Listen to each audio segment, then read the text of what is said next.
Well, thank you, Dina. That was great. I always love hearing the insights from Dina and her, I would say, views on how the 501 and the overall managed services market compare.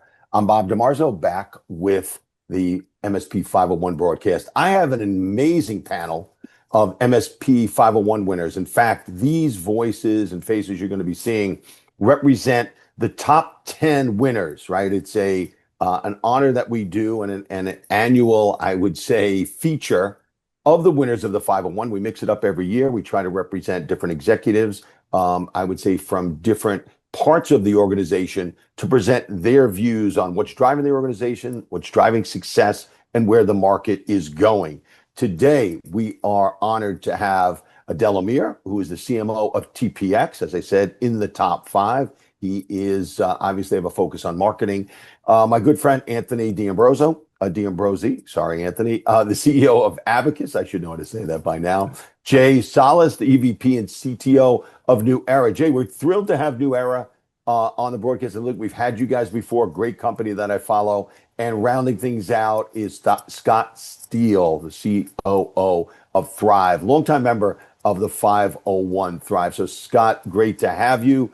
I want to congratulate all of you first. And look, we only have a few minutes with you executives, so I want to dive in right away. Anthony, CEO of Abacus, you've been in the middle of a number of large deals over the years to build your organization, certainly at really high levels of the 501.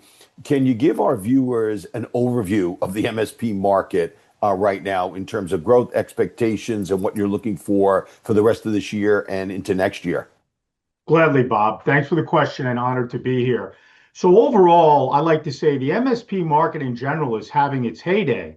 If you look at managed services as a percentage of overall IT, as a percent of growth, we are well outpacing the macro in terms of the overall marketplace, because I think the quest to demystify the complexity of current IT operations, combined with the move toward multi-cloud, now with cybersecurity and AI fully layered into the model, the end market, the end user market is looking for not only a trusted advisor to help them on their journey, but a trusted operator and innovator to drive outcomes and success.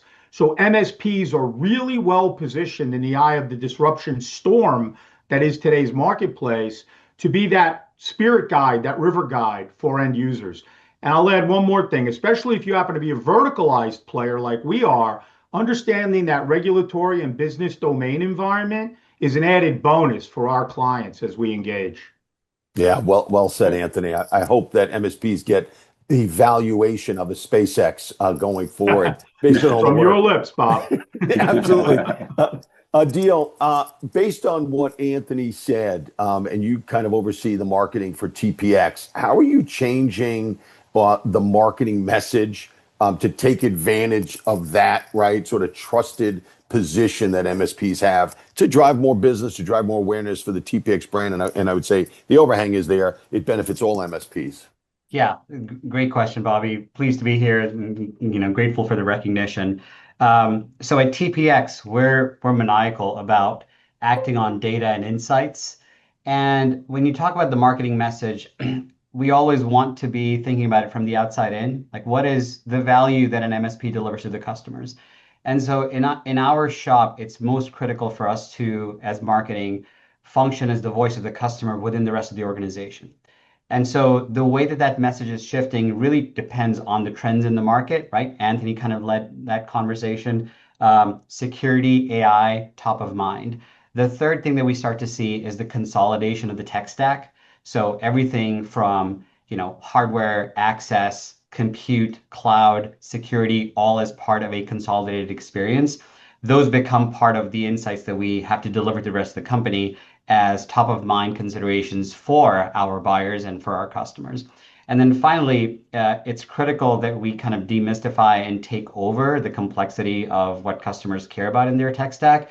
So in that lens, management, visibility, remediation across all the services becomes super important. So as marketing, the world is changing as a result of AI, but we're able to use it to our advantage, to understand the customer better, to get better data about our customers, and to be able to help them out better. The follow-up question I have that on a deal is AI, because it's probably on the minds of a lot of our viewers, is AI allowing you to go to market faster? The AI tools making marketing more efficient and cheaper, and I would say better than you've seen in your career to date? Yeah, I wouldn't say cheaper, better 100%, faster 100%, right? It's one of those three, pick two. Um, I will say this. It has been a step function improvement in the productivity internally. It has been a step function improvement in the customer experience that we can deliver to our customers, and the speed with which we can react, right? Whether it's initial discovery, solutioning, or support. I will also say that we've also found traps. And so internally, we've created the AI adoption guardrails so that there's always a human that is vetting and validating our approach of how we adopt it. Because there's traps around hallucinations, there's traps around misuse of AI. Yep. And if you trust it a bit too much without really putting that human final gate, it can lead to danger. So we like to think 85% of the way you can completely automate it, but in the last 15%, I want somebody accountable that's not a computer.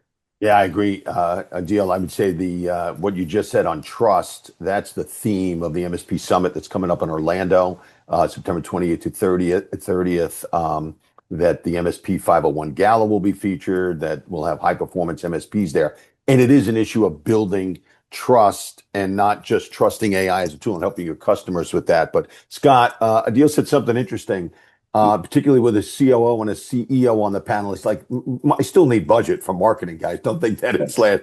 I'd like to hear from your perspective, because you're at the heart and soul of the operational piece, right? Making decisions on where to spend, what not to spend on it, right? And let me put it to you this way. In the MSP 501 survey, part of the ranking is what MSPs reinvest into the business for growth. And I'm sure you've got to sit there and I would say hear a lot of pitches on why certain executives want to invest in either technology, processes, and services. Can you give us some insight from that operational point of view as a COO as to what you're seeing today, the decisions you're making to reinvest in the company? Is it more than you've done in the past? And are you just more inundated by executives to say, I could fuel growth, Scott, if you just approve the following? And that's got to be a tough spot to be in right now. I think anybody in this space that's in the environment that we support our customers with is talking about digital experience at the customer level and the investment that you got to make to take the friction out of that environment. AI is a piece of that solution. Adil was talking about, human in the loop, human on the loop type of environments around how you make sure that it's the right thing. From an investment perspective, you really have to make sure that you're identifying what the benefits are from a customer perspective, what you need to do to execute to get that done. So there's no difference from an AI perspective or the investment profiles that we see today versus yesterday. It's just the tooling itself is a little bit different. And we do see a lot of requests for the new cool AI tools. I'm sure Anthony and others are also seeing that. Yep. But really, it's the same level of organizational structure and making sure that you're actually doing the right things from a customer perspective, that there's an ROI there. And that reinvestment is super important for us as a company. As you know, we're growing significantly through acquisitions, through organic growth. And so we need to continue to reinvest in the company, and we're as diligent as ever to make sure that those investments are in the right areas and that we're getting the outcomes from a customer experience perspective. Yeah, Scott, I guess the question probably on the minds of MSPs, large and small, and we certainly hear it in the market every day, is are the AI tools that are out there for both internal efficiency and as even Adele said, to help with customer acquisition, making you guys more profitable, right? Or at least from an EBITDA standpoint, saying, I think we're running a better operation than we were, or there are other headwinds there that are, impacting the profitability. Yeah, I mean, I think from my perspective is we continue to be focused on the experience of the customer. And I said that a couple of times around making Yep. sure that AI utilization is actually getting a better outcome for the customer. From an efficiency perspective, AI is not free. The investment to deploy AI is not free. So Yep. in the end, is you do end up with a more efficient operational structure. But for us, is it's about that reinvestment that you were talking about before. And that reinvestment's allowing us to get the experiences for the customer. That means that we have happier customers and that they want to actually go and consolidate that footprint that Adil was talking about and consolidating that into an environment that makes sure they're secure, they're protected, and as well that they're served as a customer. Yeah, Scott, I'm going to come back to you on pricing pressure, what you see in the market in a second, because we hear a lot about that. But Jay, we've got, a CTO on the broadcast. Certainly you're sitting there trying to figure out from a new era standpoint, what technologies you're going to adopt, what you're not. You're probably hearing a lot of vendor pitches about how terrific our products and services are. Talk to us about from an MSP perspective about how as the gatekeeper you're trying to make the right decisions about the technologies to bring on, whether they're net new or whether it's accretive to an existing vendor relationship. But I'm sure it's a pretty exciting time to be in your shoes. No, absolutely. And thanks for having me here. You know, I mean, staying on the topic of AI, there's huge opportunities because what we're seeing is as our customers are adopting AI, that's introducing a number of challenges. And as MSPs, our goal is to reduce that pain point, manage the complexity. So we're seeing a lot of opportunities, whether you're using AI to introduce AI agents in your organization or AI or very outcome specific solutions with AI. Some of the folks here talked about adding some additional governance, being able to manage risk and compliance of AI and have some type of AI adoption framework. What that's driving is the need for us to look at more observability tools, Yeah. because now we have to watch AI agents and make sure that they're performing and really pay particular attention as the models are changing every day. So, we really got to look at AI agents almost like a CI/CD pipeline and Hmm. think about that continuous improvement and continuous evaluation to make sure there is no hallucination. We're getting the outcomes we desire. So, as a gatekeeper, as you put it, there are a lot of tools out there. A lot of these are evolution of existing solutions today. So, as an MSP, you have a lot of monitoring management tools. There's a lot of observability solutions that are coming to market. And the way I look at observability, I look at it as a journey to get full stack observability. You're really adding more solutions, whether at the application layer, at the cloud layer, at the infrastructure layer. So my challenge is to evaluate it all, figure out what is real. Also, it's important not to ignore the existing customer base and what we're solving for customers today. Yeah, exciting time. Scott, I'm coming back to you on that pricing question. Are you seeing, some pressure competitively on pricing of services, whether they're managed services or we'll say, even just professional services and consulting at the MSP level? Yeah, I do think that we are starting to see pricing pressure in the environment.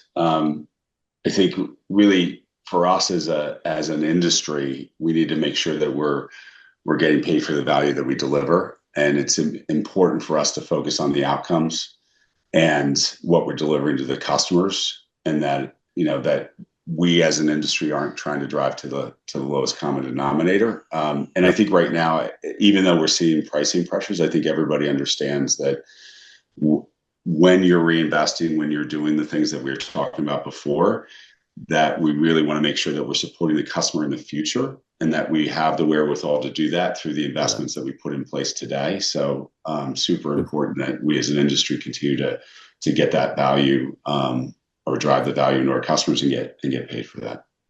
Anthony, I'm going to let you wrap things up. We're just kind of coming down to the last question. The MSP 501 is a global list. I think sometimes people forget the sort of the geopolitics and the risk involved of expanding globally. What's your view on that as a CEO today and, with all the news we see in the Middle East and elsewhere? Sure. Thanks. So having built a global business, we go to market across North America and EMEA. We also have global operations across Asia Pac.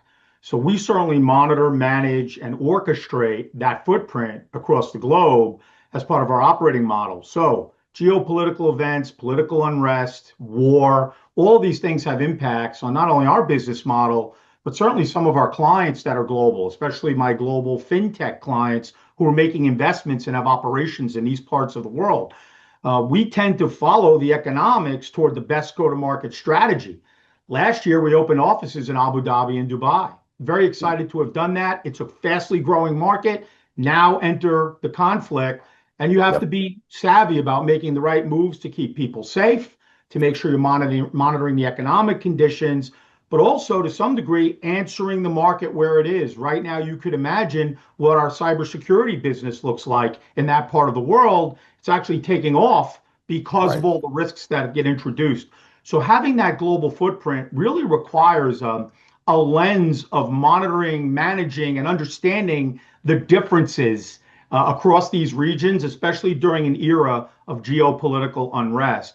And then if you just layer in not only the vast opportunity from AI, but the cybersecurity threats that are being agentified, you've got to have a sharp defensive lens on that, how we're using intelligence to battle and combat those threats to not only our own operations, but to our clients' operations.